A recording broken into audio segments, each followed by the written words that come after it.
Assalamu alaikum, dear students. Hope you're all fine, doing well, staying home and staying safe. So, before continuation with my today's lecture, I want to ask, what is speech? Are you familiar with this terminology? Speech is complex form of communication in which spoken words convey ideas. What does it mean? It means that whatever we say in our daily life, we express our thoughts, feelings. Okay, for this purpose, we use speech. After that, now, today's topic, that is parts of speech. What does it mean, parts of speech? As prior, I have told that what does speech means. It means that whatever we say, if speech is something that it must have some parts, definitely. What are those parts? There are 9 parts of speech are there: noun, pronoun, verb, adverb, adjective, prepositions, conjunctions, interjections, and determiners. The first one is noun. What is noun? As you've learned in your previous classes, that what is noun? Noun is the name of a person, place, animal, or anything, or any idea. Now go to the pronoun. It can be anything. It can be anything. It means that noun has its own types as well. Common noun, proper noun, collective noun, material or concrete noun, and abstract noun. The first one is common noun. What is common noun? Common noun is a noun of any person's name, place, or thing. For example, pencil, book, building. It means that it is very common, not specific one.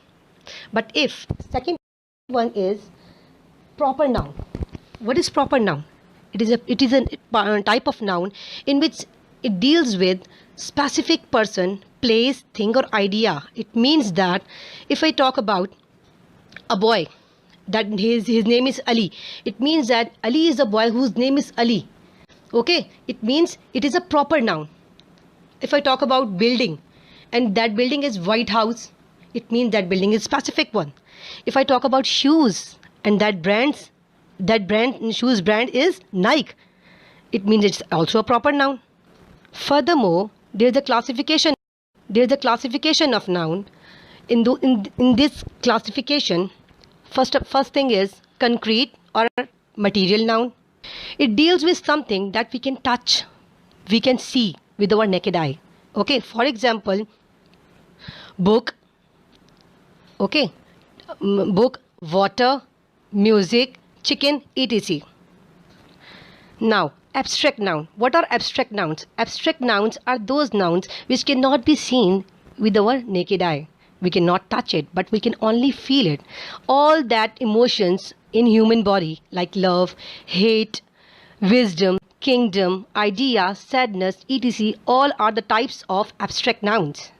If we compare and contrast concrete or material noun with abstract nouns, there is a very highlighted comparison that in material noun and concrete noun we can see it, but abstract nouns we cannot see with our naked eye. Now, in classification, there is a collective noun which is a part of your course as well. What is collective noun? Collective noun are those nouns which is a group of people or idea. It means that in collective noun we do not talk about at individual level. Like individuals make one unit or as a whole. For example, family. If we talk about family, in family there are individuals, but in family all individuals make a family, one unit. Like there are father, mother, siblings, in siblings, sisters and brothers. And they are making a unit, that is family. Same as if we take an example of army. In army there are soldiers, so many soldiers. And all those soldiers are making army. Another concept, countable and uncountable nouns. This is a part of your textbook and your syllabus as well. Countable nouns and uncountable nouns. If we talk about countable nouns, it is very familiar with the terminology countable nouns. It means that those nouns which are counted, which can be counted. For example, they can be singular and plurals as well. For example, an apple, an orange and lots of oranges. Okay, and if we talk about uncountable nouns, it is all again very obvious with the title that uncountable, they cannot be counted. For example, and they are on singulars mostly. For example, sky, we cannot count it. Okay, for example, and the other thing is bread, meat, milk, water, coffee, etc., which they cannot be counted. You can see in another slide that an apple, some apples we can count them, right? An apple, we can count them, we can count it.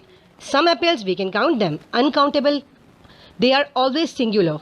As I've described in prior knowledge, that coffee, milk, honey, and pasta, all these things are uncountable nouns. In the same way, in another slide, a banana, a cherry, a Christmas tree, these are the things which are countable nouns. Again, in uncountable nouns, love, life, all abstract nouns are the part of uncountable nouns. And if I talk about material noun, for example, water, sugar, salt, these are all, they cannot be counted. That is why they are also uncountable nouns. So that was the lecture of today's topic. Now your home task, it is mentioned on the slide, page, book and page number 130 to 131. Hope you will do it, okay? And I'll be checking your home assignment by your own. You have to send me in your groups. Thank you so much. Have a nice day.